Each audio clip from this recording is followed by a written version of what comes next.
तो लेज़र वही पुराना सिस्टम कि जो चीज़ हम लेज़र गन को अगर हम यूज़ करें तो जितनी दूर तक भी वो जाएगी उसकी डिस्पर्शन नहीं होगी और नैरो वेवलेंथ अपनी बरकरार रखेगी वहीं के वहीं पे। ठीक है जी। अच्छा जी, उसके बाद क्या है, ये पॉलीमराइजेशन जो है उतनी ही वो कर सकते हैं जितनी के QTH वगैरह होती है, लेकिन टाइम जो है बहुत शार्टर होगा। ठीक है जी। तो जितने दूसरे सिस्टम्स के साथ मतलब हम पॉलीमराइजेशन डेप्थ अटेन कर सकते हैं, लेजर भी उतना ही करेगा। शार्टर होगा QTH के साथ, लेकिन प्लाज्मा आर्क से ज्यादा लॉन्गर होगा, क्योंकि प्लाज्मा आर्क तो सिर्फ 2 या 3 सेकंड लेता है। ये जो मैंने जो आप लोगों को दिखाया था मेरे पास जो है वो मुझे लगता यही है कि उसमें वो लेजर वाला भी सिस्टम है, क्योंकि उसमें भी 1 सेकंड और 3 सेकंड का सिस्टम है। जो मैंने भेजी थी पिक्चर्स, याद है कि मैंने फिर उसको थोड़ा सा क्या उसको कहते हैं,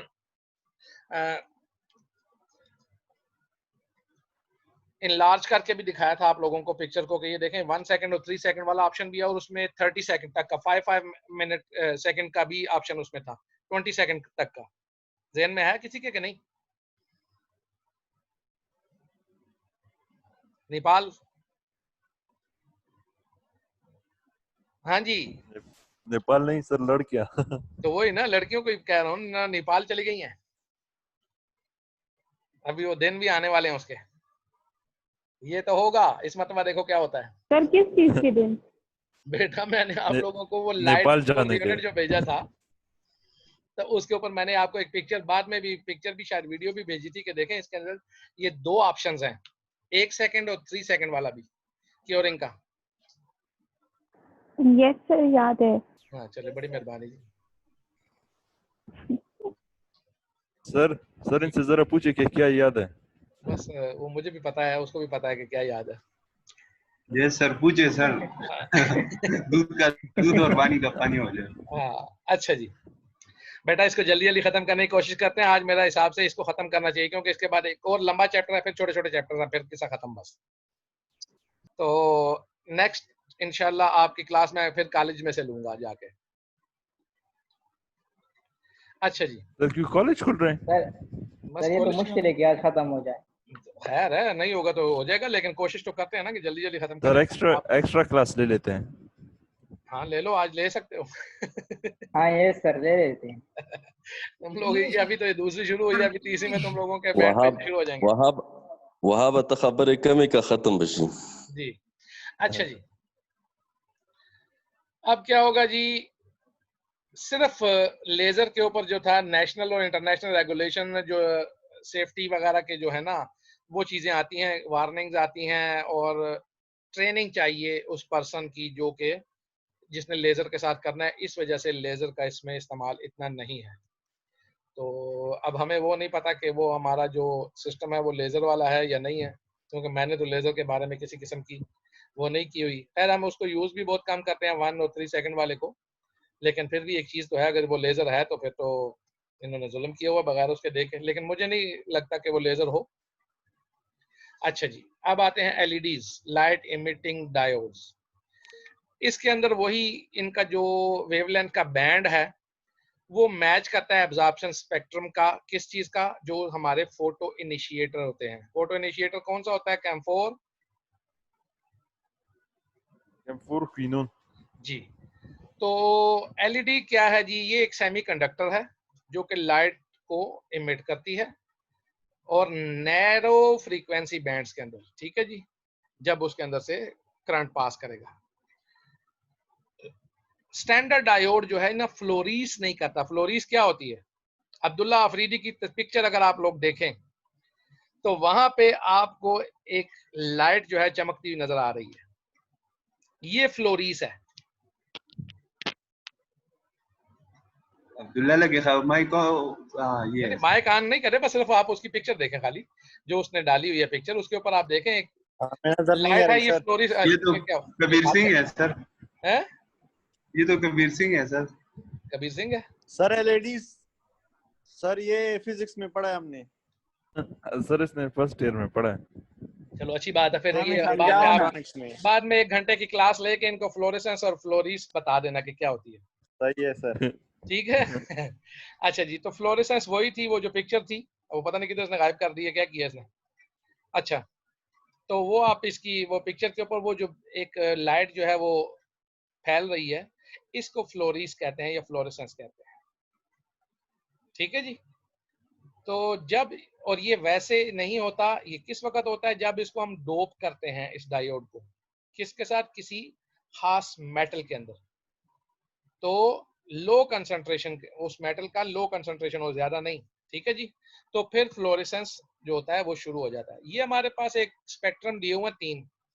ये येलो जो है ये हमारी कैम्फर क्योनोन जो है इसकी स्पेक्ट्रम है। अगर आप देखें 390 से तकरीबन शुरू होके 510 तक जाती है, लेकिन मैक्सिमम जो है ये हमारा यही 480 के पास, ये यहाँ से लेके यहाँ तक 460 के दरमियान में इसका मैक्सिमम कर्व, पीक का कर्व चलता है। ठीक है जी। तो ये CQ एब्जॉर्प्शन बता रहे हैं इधर। ठीक है जी। और ये स्पेक्ट्रल फ्लक्स है मिलीवाट पर नैनोमीटर, ये अलग से चल रहा है। ये 0.1, ये वेवलेंथ नैनोमीटर में होती है, और स्पेक्ट्रल फ्लक्स जो होता है हमारा मिलीवाट पर नैनोमीटर के ऊपर चलता है, ये ज़हन में रखें। और ये एब्जॉर्प्शन अगर आप देखें तो मैक्सिमम जो होती है हमारी यहाँ पे इस जगह पे आके हो रही है 0.9 में, किसकी, कैम्फोर क्विनोन की। और हेलोजन वाली यहाँ पे है 0.8 पे है, या 0.9 से जैसा मतलब के करीब पहुंच जाती है, वो 1 तक जाती है कैम्फोर क्विनोन की। और LED की अगर आप देखें तो ये हमारी वही 470 के करीब जाके पिन पॉइंट जो है, और ये 0.9 के थोड़ा सा नीचे तक पहुंचता है। ठीक है जी। लाइट इमिटिंग डायोड्स के अंदर हम हमारे लिए जो इमिट करेंगे वो कौन कौन से हो सकते हैं। Aluminium gallium phosphate doped LED जो है वो ग्रीन लाइट करता है। और ब्लू फ्रीक्वेंसी जो है वो हमारे पास किस किस के साथ कर सकते हैं डोपिंग, अगर हम करें, gallium nitride, indium gallium nitride, silicon carbide, sapphire aluminium oxide जिसको कहते हैं, और जिंक सेलेनाइड। ये जो है ये हमें ब्लू लाइट देंगे अगर हमने उसको LED को इसके अंदर डोप किया। एडवांटेजेस क्या हो सकते हैं LED के। सबसे पहली बात यह कि उसमें बहुत ही कम करंट यूज होता है। दूसरे नंबर पे पोर्टेबल होती है, उठा के आप ले जा सकते हैं। मैंने आपको दिखाया था जो वायर वाली थी वो भी पोर्टेबल है, वायर वाली, क्योंकि लाइट वेट है बहुत, और रिचार्जेबल भी है जिसको हम बगैर वायर के यूज कर सकते हैं। दोनों मैंने आपको दिखाई थी, मेरे पास वो पड़ी हुई थी, याद है ज़हन में? Yes sir. अच्छा, LED टॉर्च जो होती है। अच्छा टार्च तो मैंने नहीं देखी, लेकिन हम अपनी इसको टार्च ही समझ लें, लेकिन ये टार्च नहीं है, ये लाइट, क्योरिंग लाइट है। अच्छा जी, उसके ये सर बाद वीडियोस में देखी है वो ब्लू लाइट जो फेंकती है ना वो। जी जी जी बिल्कुल वही। उसके बाद ये, और मैंने जो वीडियोस भेजी हुई हैं उनको भी अगर आप देख लें तो उसके अंदर मैंने ये सारी चीजें दिखाई हुई। इन्वायरमेंटली सील्ड होती हैं जिसकी वजह से क्रॉस इन्फेक्शन जो है वो नहीं हो सकती। दूसरे नंबर पे हीट नहीं इनसे, मतलब नहीं से मुराद ये है कि बहुत कम हीट इनसे जो है ना इवाल्व होती है, इमिट क्योंकि होती है। हाँ, क्योंकि करंट बहुत कम ये यूज कर रही होती है। लेकिन ऐसी भी कोई बात नहीं है, जरा आगे उंगली रख के देखें, लग पता जाता है अच्छी खासी हीट भी इवाल्व होती है। ठीक है, ये नो हीट वाला इन्होंने लिख तो दिया, लेकिन पता नहीं वहाँ पे शायद कहीं होती होंगी। हमारे यहाँ तो जितनी भी हमने देखी है उनमें से हीट बाकायदा इवाल्व होती है और अच्छी खासी होती है। आप उंगली रखें तो अच्छी खासी देर तक जलती रहती है। तो इससे वो कहते हैं कि थर्मल चेंजेस जो हैं वो कम होती हैं, लाजिम बात है। तो जो करंट कम यूज करेगी वो हीट भी कम प्रोड्यूस करेगी, और थर्मल चेंजेस भी लाजिम बात है। जब एक चीज को हीट पहुंच ही नहीं रही है, बहुत कम है, तो उसके साथ यही कुछ होगा, कम ही होंगी चेंजेस भी। हाँ, ये चीज है कि लिमिटेड और स्पेसिफिक स्पेक्ट्रम लाइट आउटपुट ये देती है। ठीक है जी, जो कि हमारी नीड के लिए जरूरी होता है, जो कि हमने पॉलीमराइजेशन के लिए हमें चाहिए होता है, रिक्वायर्ड होता है। उसके अलावा ब्लू LED लाइट सिस्टम के जो होते हैं लो पावर कंजप्शन होती हैं, बैटरी ऑपरेटेड सिस्टम भी हो सकते हैं। ठीक है जी। और फिल्ट्रेशन सिस्टम की वो कहते हैं इसके अंदर जरूरत नहीं होती, क्योंकि हीट जो है वो बहुत ही कम प्रोड्यूस हो रही है, लेकिन फिल्ट्रेशन सिस्टम उसमें लगा हुआ होता है। ठीक है जी। सर्विस लाइफ इनकी बहुत ज्यादा लंबी होती है, क्योंकि इनका बल्ब वो कहते हैं चेंज नहीं करना पड़ता। जो हमारा QTH था वो उसमें अमूमन बल्ब जो है वो जल जाते होते थे, और फिर हमें वो बल्ब लेने के लिए जाना पड़ता होता था, और वो बल्ब अमूमन मिलते नहीं होते थे। ठीक है जी, तो वो बड़ी प्रॉब्लम हो रही थी, या वो गरम गरम एकदम हमने को ज्यादा वो कर दिया तो उसको रखा है तो वो बल्ब का फिलामेंट जो है वो जल जाता होता था। ठीक है जी। सर तो फिर गाड़ी की हेडलाइट से निकालते हैं? नहीं नहीं बेटा, गाड़ी की हेडलाइट से नहीं, इसकी अपनी होती थी। ये मजर ने 4 वीडियो ठोक दिए इधर। गाड़ी वाला खोडेर काटी दा और कूटी ढेर ज्यादा गरज नहीं कार नहीं नहीं, चलाई तकरीबन सेम ही होता है। अगर हुआ मैं गाड़ी वाला भी आपको दिखा दूंगा, वही चीज होती थी जो पुरानी गाड़ियों में। अभी तो नई गाड़ी में और सिस्टम है ना, पुरानी गाड़ियों वाला भी वाला भैया हम गाड़ियों वालों से लेके आते होते थे। पेशावर में शुबा बाजार है, वहीं से जाके लाते होते थे। मेरे पास उसकी शायद एक बल्ब वो पड़ी भी हो पुरानी, वो मैंने पुरानी आपको पिक्चर भेजी थी, अगर आप देखें उसमें वही चीज है। सर अच्छा किसी जी, के मेहरान से निकाल देते हैं। हाँ हाँ बिल्कुल। तो उसके बाद जो है कंसिस्टेंट आउटपुट होती है। ये भी मैं अगर हुआ हो सका, ये जैसा मुश्किल है, इसमें एक मीटर होता है, उसके ऊपर हम आपको दिखाएंगे कि इसकी जो आउटपुट होती है, जो लाइट इंटेंसिटी, वो कंसिस्टेंट होती है, जबकि दूसरों की ऊपर नीचे हो सकती है। अच्छा, उसके अलावा क्वाइट है, और इसके साथ कूलिंग फैन की जरूरत नहीं। वो मैंने, अगर आपने वीडियो देखी हो तो आपको दिखाया था कि इसके पीछे फैन लगा होता था पुराने QTH वाले के साथ, जिस तरह हमारा ये क्या हेयर ड्रायर जो है उस तरह की चीज बनी होती है, उसके पीछे बाकायदा फैन होता है, वो चलता रहता है करके अच्छी खासी देर तक, एक दो मिनट तक वो चलता रहता ताकि वो ठंडा कर दे उसको, क्योंकि ये अच्छी खासी हीट जनरेट करता था, तो वो उसको ठंडा करता था। ठीक है जी। तो बाकी आम सी बात है, इस पॉइंट को आप खुद समझ सकते हैं कि लेस कॉमन फोटो इनिशिएटर, ठीक है, जो कि इनकम्पैटिबल होंगे वेवलेंथ और LED लाइट के साथ। तो ये प्रोडक्ट ही नहीं है तकरीबन, अगर कोई हो तो फिर उसको देखा जा सकता है। अच्छा जी, सेटिंग कंट्रैक्शन क्या होती है जी? ये क्या है? ये मैंने तो बनाया था सेटिंग। सर जो सेटिंग के टाइम पे सर वॉल्यूमेट्रिक ये कंट्रैक्शन देखो आती है। जी, ये कंट्रैक्शन, ये देखो, ये मैंने बनाई हुई है। ये हमारी फीलिंग है। श्रिंकेज हुई है। श्रिंकेज किस थ्रू? सेटिंग जब हुई है, तो जब श्रिंक हो गई है, इस एरिया को मैंने हाईलाइट किया, तो यहाँ पे आप देखें एक कंट्रैक्शन के थ्रू क्या हो गया, हमारे पास एक गैप सा बन गया है। तो ये हमारी सेटिंग कंट्रैक्शन है। इसमें आगे एक और चीज भी थी सेटिंग कंट्रैक्शन में, ये वाली थी, ये फिर बाद में बात करते हैं मार्जिनल सील वगैरह के ऊपर। अच्छा जी,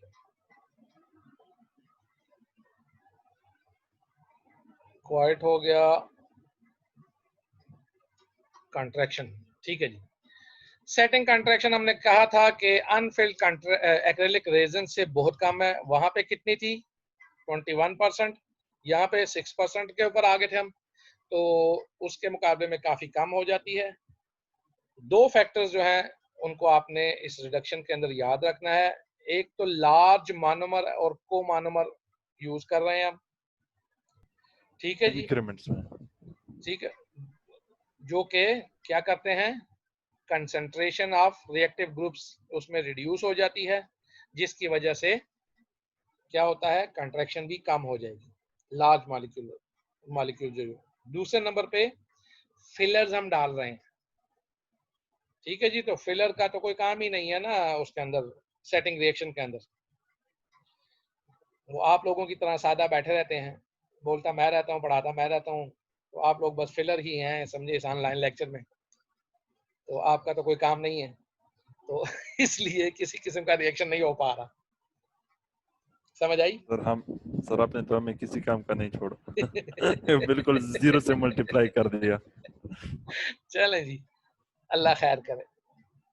अच्छा जी, सेटिंग कंट्रैक्शन जो है उसके अलावा कहाँ पे हो सकती है? ये originally number of addition reactions के ऊपर भी तो करेगी ना, जितने रिएक्शन हमारे एडिशन रिएक्शन होंगे वहां पे भी होगी। अगर ज्यादा होंगे तो ज्यादा होगी, कम होंगे तो कम होंगे। ठीक है जी, सीधी सीधी सी बात है। तो 1.5 से 3% वॉल्यूमेट्रिक कंट्रैक्शन जो है वो हमारे पास इसमें आती है कंपोजिट में। 6% हमारी एक्रिलिक्स में थी। तो अब ये जो है इसमें एक्रिलिक के साथ और चीजें भी है ना, तो ये और थोड़ी सी कम हो जाती है कंपोजिट में, ये 1.5 से 3% पे चली जाती है। ठीक है जी। हाई फिलर लोडिंग जब होती है तो और कम हो जाएगी। ठीक है जी, श्रिंकेज और कम होता जाएगा। तो रिएक्टिव ग्रुप्स जो हैं वो भी हमारे पास फिर क्यों, इस वजह से कि रिएक्टिव जो ग्रुप्स होते हैं वो और कम हो जाएंगे जब फिलर हमारे पास ज्यादा हो जाएंगे। तो इसलिए हैवीली फिल्ड हाइब्रिड मटेरियल जो हैं उनके अंदर कहते हैं कि लोएस्ट श्रिंकेज वैल्यूज होती है। ठीक है जी, समझ आ गई इस बात की? Yes sir. चलिए शुक्र है जी। अब कहते हैं जी माइक्रोफील्ड जो है ये जो है, लो जी सना नजाकत साहब आ रही हैं। हमारी क्लास 33 से ऊपर नहीं जा रही है, क्या मसला है? सर ये कुछ उसमें तो 44 तक भी चली जाती है। क्या पता, हमारे पास क्यों 44 तक नहीं जाती। हम तो 39 ज्यादा से ज्यादा मैंने लिखे हैं। उसमें सर भी ये आपसे लोग एक डरते तो मैं हैं। होता हूँ उसमें। हाँ सर आपसे लोग डरते हैं। अच्छा तो एग्जाम नहीं देंगे वो? सर पर एग्जाम के वक्त आप सही उनको सही डराए। नहीं वही कह रहा हूँ ना, एग्जाम के वक्त क्या करेंगे जब मैं बैठा हूँ वहां पे, तो अल्हम्दुलिल्लाह मैं ही हूँगा ना, और कौन होगा वहां पे? तो उस वक्त क्या करेंगे वो? इधर तो अटेंडेंस, ये आपके सारे चेहरों के साथ तस्वीरें लगी हुई मैं आपकी वो लगाता हूँ ना अटेंडेंस, तो वो मैं एक प्रिंट आउट सामने रखूंगा कि जनाब आप ये इन जगहों पे कहाँ पे थे। सर तो कुछ लोगों की तो कार्टून होते हैं सर, फिर आप हाँ, कार्टून को देखेंगे। उस कार्टून ही को देखूंगा ना, उसे कहूंगा कि चलें ये कार्टून ही सही, लेकिन चलो कार्टून तो था ना। Yes sir. अच्छा चले जी, microfilm materials why show less shrinkage, कोई बता सकता है?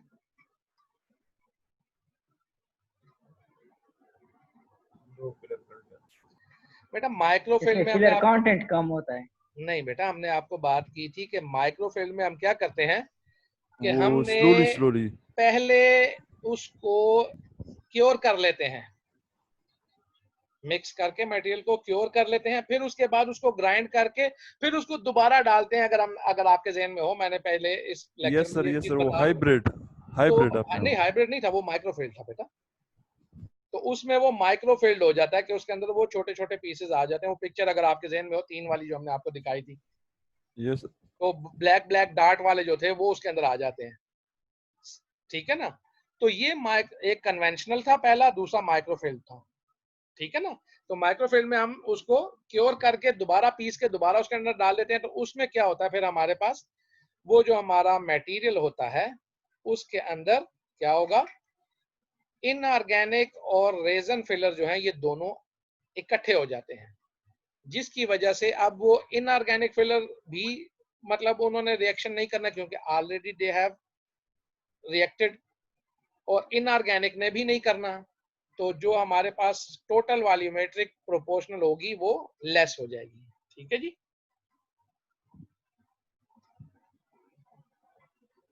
ठीक है, समझ आ यस गई सर। अब? Yes sir. अच्छा, तो इसमें हाइब्रिड या कन्वेंशनल के जो है ना वो कहते हैं कि इक्वल या ग्रेटर होती है।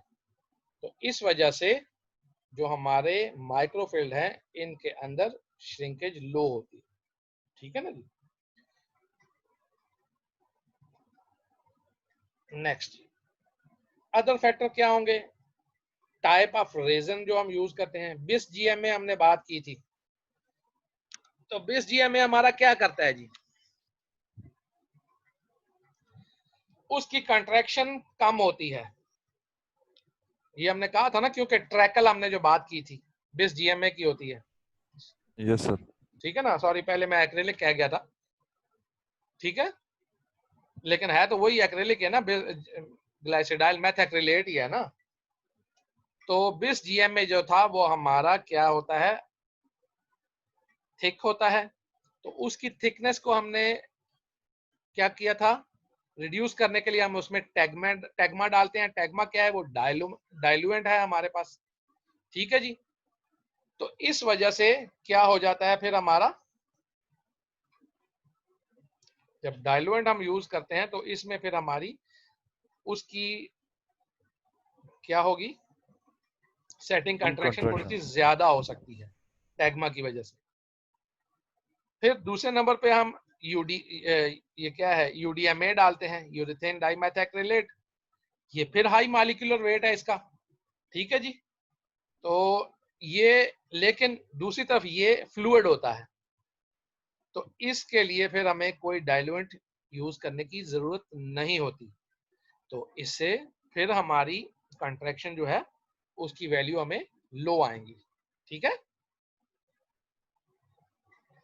श्रिंकेज पहले हम बात कर चुके हैं कि अगर हम जिस वक्त करते हैं तो श्रिंकेज होती है तो क्या हो जाता है, ये हमारी फिलिंग जो है ये इसमें क्या हो सकता है, एक मार्जिनल गैप बन सकता है। तो इस मार्जिनल गैप में क्या होगा, परकुलेशन होगी। परकुलेशन मीन उसके अंदर कोई भी चीज जा सकती है। पानी चला गया तो समझो सब कुछ चला गया। माहम शाह साहिबा भी आ गई हैं। अच्छा जी, नेक्स्ट जी, सेटिंग एक्सपेंशन। ये फिर हम पहले, अगर आप लोगों को ज़हन में हो, जो हमने पढ़े थे इंप्रेशन मटेरियल्स, तो हमने कहा था ना जी कि हमारे पास रिंग ओपनिंग जो है वो आगे हैं मटेरियल। तो रिंग ओपनिंग क्या है, ये देखें, ये रिंग हमने बनाया हुआ है और ये हमने रिंग को ओपन कर दिया है। रिंग जब ओपन होता है तो वो कहते हैं रिंग, जब ये रिंग फॉर्म में होता है तो ये थोड़ा फासला रखता है, जब ओपन हो गया तो उससे ज्यादा बड़ा हो गया। तो जब ये पॉलीमराइजेशन में रिंग ओपनिंग होगी तो क्या होगा, हमारे पास श्रिंकेज कम होगी।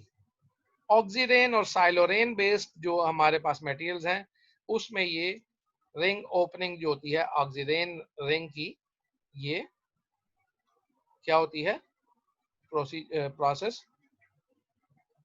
होता है, जिसकी वजह से वॉल्यूम एक्सपेंशन हो जाती है, उल्टा ये कि वो कंट्रैक्शन को वो करे।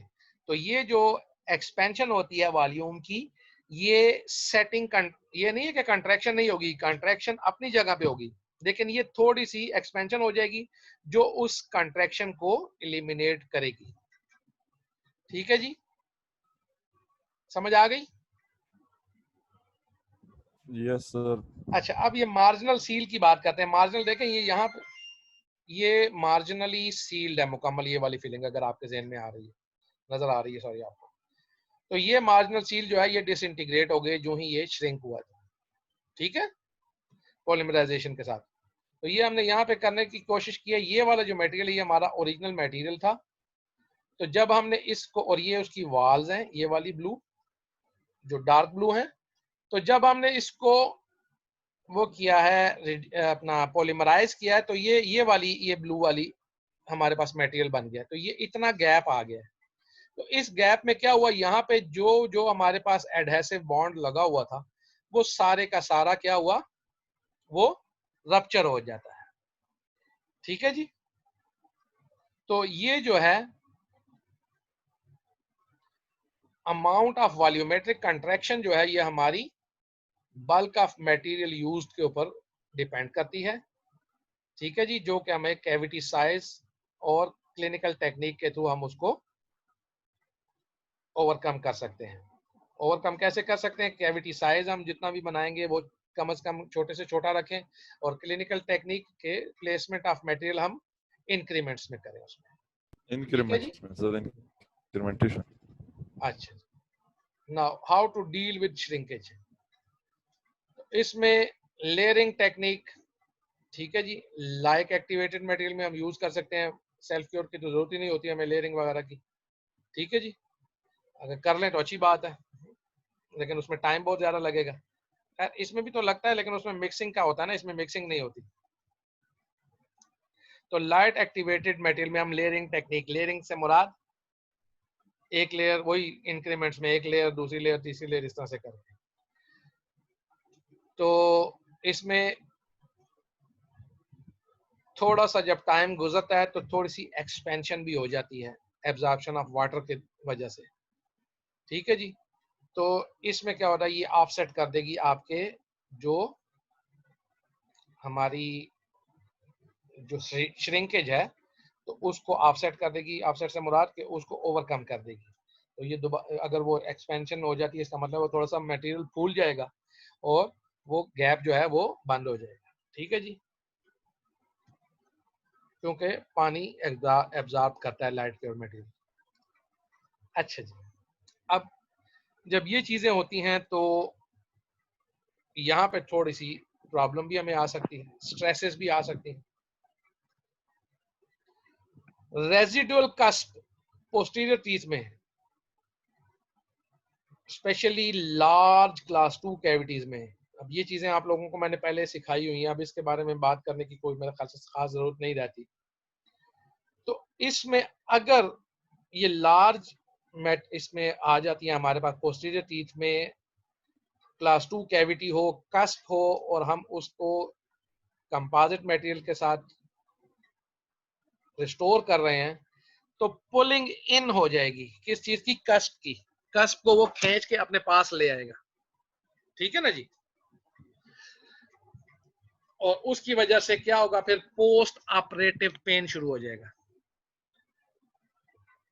तो इस वजह से ये जो सो कॉल्ड पोस्टीरियर कंपोजिट्स हैं, इनको जब हम यूज करते हैं तो उनके बाद पोस्ट ऑपरेटिव पेन, मतलब जब हम उसकी फिलिंग कर लेते हैं, पेशेंट आ जाता है कि जी मैंने तो जी वो क्या है लाइट क्योर फिलिंग करवाई है, वो लेजर फिलिंग अमूमन इसको कंपोजिट को कहते हैं लोग, तो हमने तो जी वो करवाई है, उसके बावजूद पेन हो रहा है। तो वो ये प्रॉब्लम होती है कि वो उसने उस दांत को पकड़ के अपनी तरफ खींचा हुआ होता है। और इसमें सर ये ये भी क्यों होता है? बेटा इसलिए होता है कि मैंने एक पिक्चर आपको बना के दिखाई थी, अगर याद आपको हो। एक मिनट, इधर वो वाला सिस्टम मेरा, ये श्रिंकेज की वजह से होता है? श्रिंकेज की वजह से होता है। मैं देखता हूँ ये ओके, ये हाँ, अच्छा नहीं नहीं नहीं नहीं, नहीं यहाँ पे नहीं हो सकता। इसके लिए फिर हमें उधर ही जाना पड़ेगा। चलो देखते हैं। यस सर, सर बस समझ आ गई, थैंक यू सर। अच्छी बात है अगर समझ आ गई तो। मतलब कस्प जो है, ये देखो, अगर मैं ये मेरा हाथ देख रहे हो, ये कस्प है समझो, यहाँ पे हमने फिलिंग रखी है ये वाली, ये यूं, ये गोला सा, ठीक है। तो अगर हमने इसको श्रिंकेज हमारी इस तरफ हो रही है, तो ये कस्प इसके साथ यूं खींची आएगी ना, इस तरफ अंदर यूं आ जाएगी। यस सर, ठीक है ना, यूं इस तरह से करके जब ये इस तरह से अंदर की तरफ इसकी कस्प आ रही है, तो ये देख रहे हैं आप, ये अगर आपको क्लियर नजर आ रहा है, yes, ये sir. इस तरह से, तो ये उसको पुश कर रहा है ना, तो ये अपनी तरफ लेके जा रहा है। तो इसमें पहले तो उसको खींच के रखेगा ना, जिसकी वजह से उसको पेन होगा पोस्टीरियर दांतों में, खास तौर पे क्लास 2 कैविटीज में। और अगर इसने खींच के नहीं रखा हुआ, बहुत ही उससे ज्यादा प्रेशर हो गया है, तो क्या होगा, ये चीज ही टूट जाएगी, कस्प भी टूट के अलग हो जाएगी। ठीक है, यस सर। अच्छा जी, मोड ऑफ क्योरिंग जो है, इसमें डिफरेंट मोड्स होते हैं, जो मैंने थोड़ा सा आपको बता भी दिए हैं। ठीक है जी, तो optimal conversion monomer to polymer हम क्या करते हैं, और उसका इफेक्ट पॉलीमराइजेशन श्रिंकेज को मिनिमाइज करने के लिए हमारे पास डिफरेंट मोड्स होते हैं। तो सॉफ्ट स्टार्ट क्योरिंग एक होता है। सॉफ्ट स्टार्ट क्योरिंग अगर याद हो तो मैंने आप लोगों को एक वो दिखाया भी था, एक वीडियो में, एक उसके ऊपर एक 3 मोड लिखे हुए थे। एक इंटरमिटेंट था, एक जो था बिल्कुल जिसको कहते हैं, एक इंटरमिटेंट मोड था ना, अगर हम उसको बताएं, मैं फिर आपको एक दिखाता हूँ वो चीज, अभी एनोटेट मैं करता हूँ। एक तो इस तरह का मोड आ रहा था, ऐसे था ना कुछ जी, याद है किसी को? एक ये वाला मोड था और एक ये वाला मोड था जी, याद आए? सर ये किस चीज का मोड? ये उसकी एक्टिवेशन के मोड थे। तो ये इंटरमिटेंट है कि ये थोड़ी देर के लिए ये ज्यादा इंटेंसिटी, फिर कम, फिर थोड़ी देर बाद फिर ज्यादा इंटेंसिटी, फिर कम, फिर थोड़ी देर बाद ज्यादा इंटेंसिटी। ये मोड था कंटिन्यूस मोड, कांस्टेंट के बस ये कांस्टेंट, हाँ बिल्कुल कंटिन्यूस, ये इसको बस ये आया, यहाँ तक आया और फिर खत्म। और ये था हमारा सॉफ्ट स्टार्ट, कि यहाँ पे थोड़ी देर के लिए आया, लेकिन इसको शार्ट तो नहीं कहेंगे, इसका कुछ और नाम हम लेंगे। तो उसके बाद इंक्रीज इसमें होता बल्कि है। इसको डिले वाला ये कह सकते हैं, इंटरमिटेंट ये जो था ना, ये सॉफ्ट स्टार्ट क्योरिंग है। ये कि ये शॉर्ट एक्सपोजर था, लो पावर, लेकिन यहाँ पे लो पावर नहीं है, ये फुल पावर है, ये इंटरमिटेंट इसलिए। तो ये दूसरा है, इसमें ये होता था सॉफ्ट स्टार्ट क्योरिंग में कि यहाँ पे हम यहाँ तक तो लाते हैं, फिर हम उसको छोड़ देते हैं, फिर उसके बाद फिर शुरू करते हैं, डिले करने के बाद फिर एक लॉन्गर या हाई पावर का एक्सपोजर देते हैं। तो ये यहाँ पे ये सॉफ्ट स्टार्ट क्योरिंग ये नहीं है। सॉफ्ट स्टार्ट क्योरिंग अगर हम कहें तो वो कुछ इस किस्म की होगी, ये यूं दे के छोड़ के और फिर इसके बाद ये यूं इस तरह से ले जाए, ये सॉफ्ट स्टार्ट क्योरिंग होगी हमारी ये वाली। ठीक है जी।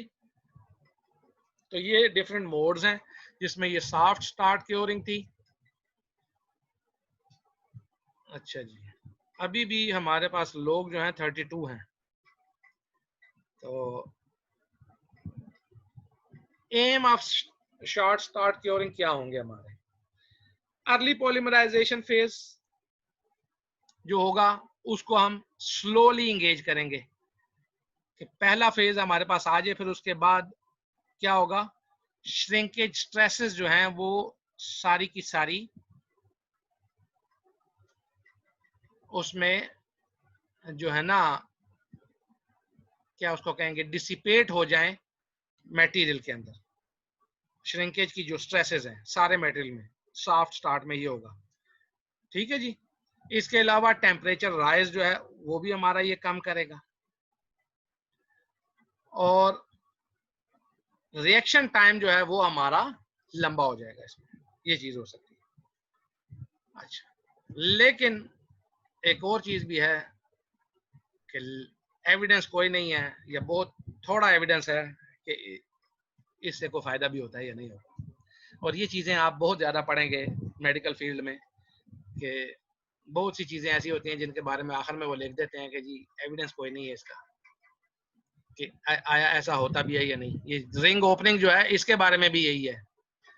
बाकी जो है आप आहिस्ता आहिस्ता जो चीजें पढ़ते जाएंगे उन सब के बारे में यही है कि जो जो क्लेम किए जा रहे हैं वो क्लेम ओरिजिनली होते नहीं, वो चीज होती नहीं है, हैपन नहीं होती। बस किसी एक आध दो चार जगहों पे किसी ने कह दिया, रिपोर्ट कर दिया, तो उन्होंने कहा जी बस ठीक है। अब स्ट्रेस एट इंटरफेस, लाजिमी बात है जो भी इंटरफेस बनेगा वहां पे कुछ ना कुछ स्ट्रेस तो बनेगी ना।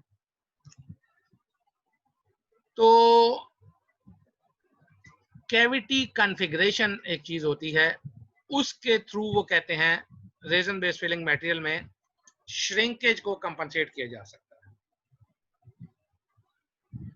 ठीक है जी। तो small ratio of contact surface area to free surface area, अगर ये चीज हो तो फिर फ्लो जो होगा वो फ्री एरिया में जाएगा, उसके थ्रू हमारी स्ट्रेस जो होगी इंटरफेस पे कम होगी। कुछ समझ आई इस बात की? सर इसकी तो बिल्कुल समझ नहीं है सर।